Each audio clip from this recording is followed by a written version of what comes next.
Good morning students. जैसा कि आप सभी को पता है कि आज शनिवार है और स्कूल के रूटीन के अनुसार आज ज्योमेट्री पढ़ना है, रेखा गणित पढ़ना है। तो मैंने पिछला दिन बेसिक बता दिया था कि बिंदु क्या होता है, रेखा क्या होता है, यानी कि बेसिक रेखा गणित का फंडामेंटल बता चुके हैं। और हमने बताया था कि अगले क्लास में हम पढ़ेंगे त्रिभुज एवं त्रिभुज के प्रकार, त्रिभुज एवं त्रिभुज के प्रकार के बारे में पढ़ेंगे। ठीक है, त्रिभुज एवं त्रिभुज के प्रकार के बारे में पढ़ेंगे।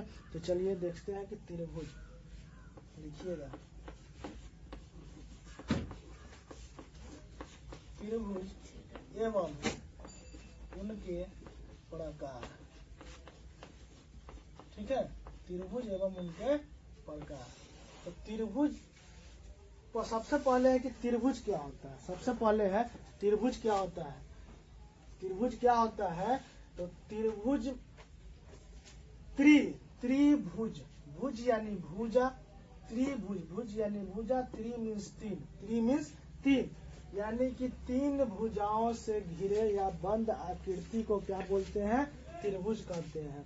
यानी कि तीन भुजाओं से घिरे हुए बंद आकृति को त्रिभुज बोला जाता है। तीन भुजाओं से घिरे हुए क्षेत्रफल आकृति को त्रिभुज कहा जाता है। इसमें तीन भुजा है तो त्रिभुज में समझिए कि त्रिभुज का गुण क्या क्या होता है। जैसे यह त्रिभुज है, तीन भुजा है, तो आपसे पूछेगा कि इस त्रिभुज में कितने भुजाएं हैं? तीन भुजा, भुजा कितने हो गए? तीन। अब आपसे पूछा जाएगा, आपसे पूछे इस त्रिभुज में शीर्ष क्या होता है, तो शीर्ष हम बोलते हैं दो, किसी भी भुजाओं में यहाँ जो बिंदु है, एक बिंदु पर दो रेखाएं आकर मिल गई, उस बिंदु को क्या बोलते हैं? शीर्ष बोलते हैं। तो भुजा हो गया तीन, ठीक है, शीर्ष हो गया तीन, शीर्ष हो गया तीन। और कौन बताया था कि जब दो सरल रेखा एक ही बिंदु पर आकर मिलती है, जैसे यह एक सरल रेखा दूसरी सरल रेखा एक बिंदु पर आकर मिलती है, तब उस दोनों के बीच में क्या बनता है? कोण बनता है। तो कोण कहाँ कहाँ बन रहा है? एक दो तीन, यानी कि त्रिभुज में कितने कोण हो गए? तीन हो गए। कितने कोण हो गए? तीन हो गए। ठीक है, अब त्रिभुज में जो उसके प्रकार है, इस भुजा के आधार पे तीन प्रकार और इस कोण के आधार पे तीन प्रकार, यानी कि त्रिभुज के 6 भेद होते हैं, कोण के आधार से 3 और भुजा के आधार से 3। ठीक है, यानी आपसे पूछेगा कि त्रिभुज के कितने भेद? त्रिभुज के 6 भेद होते हैं, कोण के आधार से 3 और भुजा के विचार से 3। तो चलिए सबसे पहले आप लिखिएगा भुजा के विचार से त्रिभुजों के भेद, भुजा के विचार से त्रिभुज के भेद। तो भुजा में सबसे पहला लिखिएगा समबाहु त्रिभुज, समबाहु त्रिभुज। ठीक है, समबाहु त्रिभुज। अब देखिए त्रिभुज लगा हुआ है तो इसमें भी तीन ही भुजा होगी।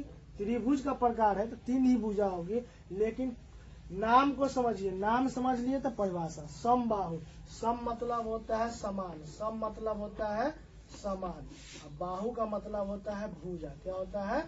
भुजा, यानी कि समान भुजा। और कितने भुजा? त्रिभुज, यानी कि तीन भुजा। यानी कि जिस त्रिभुज का क्या हो? तीनों भुजा समान हो, बराबर हो, तीनों भुजा समान हो, बराबर हो। तो आप परिभाषा लिख सकते हैं कि जिस त्रिभुज का तीनों भुजा क्या हो? बराबर हो। जिस त्रिभुज का तीनों भुजाएं बराबर हो उसे हम समबाहु त्रिभुज कहते हैं। नाम से ही पता चल रहा है समान भुजा, तीनों भुजा क्या होना चाहिए? बराबर होना चाहिए। जैसे यह मान लीजिए कि आपको कोई त्रिभुज दिया हुआ है, त्रिभुज दिया हुआ है, यह 2 मीटर होगा, 2 सेंटीमीटर होगा, तो ये भी 2, ये भी 2, यह तीनों क्या हो गया? बराबर हो गया। दूसरा में लिखिएगा समद्विबाहु, समद्विबाहु त्रिभुज, समद्विबाहु त्रिभुज, समद्विबाहु त्रिभुज।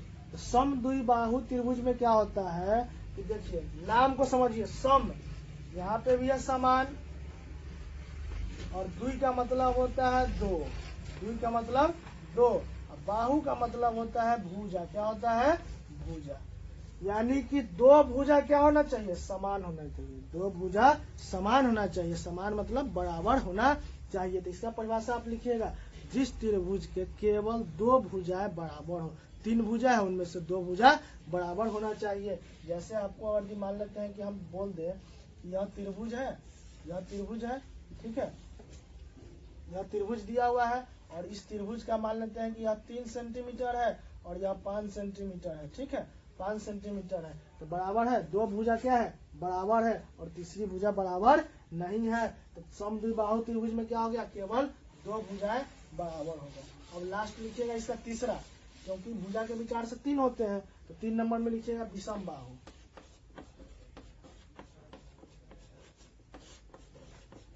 विषम बाहु, विषम बाहु त्रिभुज। विषम बाहु त्रिभुज में क्या होता है, विषम का मतलब होता है कि बराबर नहीं, बराबर नहीं, बराबर नहीं। बाहु मतलब भुजा, बाहु मतलब भुजा, यानी कि जिस त्रिभुज का कोई भी भुजा आपस में बराबर न हो उसे हम बोलते हैं विषम बाहु त्रिभुज। विषम बाहु त्रिभुज यानी कि तीनों भुजा क्या होगा, अलग अलग होगा। अगर एक भुजा 3 है तो दूसरा 5 होगा, तीसरा 6 होगा, तीनों भुजाएं अलग अलग है। ठीक है, अब आप लिखिएगा कोण के विचार से त्रिभुज के भेद, कोण के विचार से त्रिभुज के भेद, कोण के विचार से त्रिभुज के भेद। तो चलिए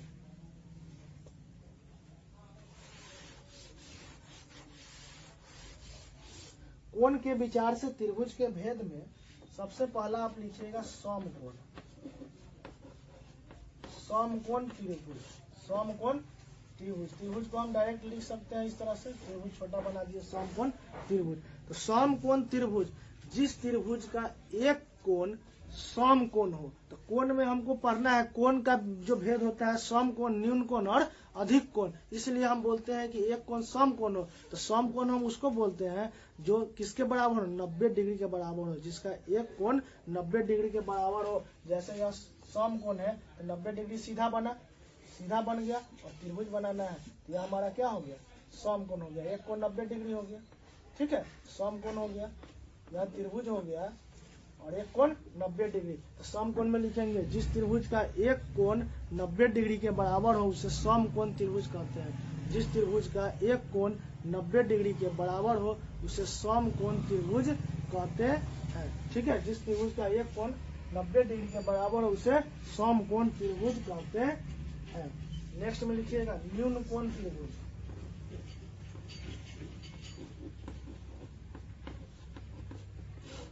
तो न्यून कोण त्रिभुज हम लोग कहते हैं जिस त्रिभुज का तीनों कोण क्या हो, न्यून कोण हो। तो न्यून कोण हम कहते हैं किसको है, 0 डिग्री से बड़ा और 90 डिग्री से छोटा। 0 डिग्री से बड़ा और 90 डिग्री का छोटा हो तो उसको हम बोलते हैं न्यून कोण। तो इसका परिभाषा लिखिएगा जिस त्रिभुज का तीनों कोण क्या हो, न्यून कोण हो, न्यून कोण हो। तो न्यून कोण आपसे पूछ जाए कि आखिर न्यून कोण होता क्या है, तो 0 डिग्री से बड़ा और 90 डिग्री से छोटा। और 3 नंबर में लिखिएगा अधिक कोण, अधिक कोण,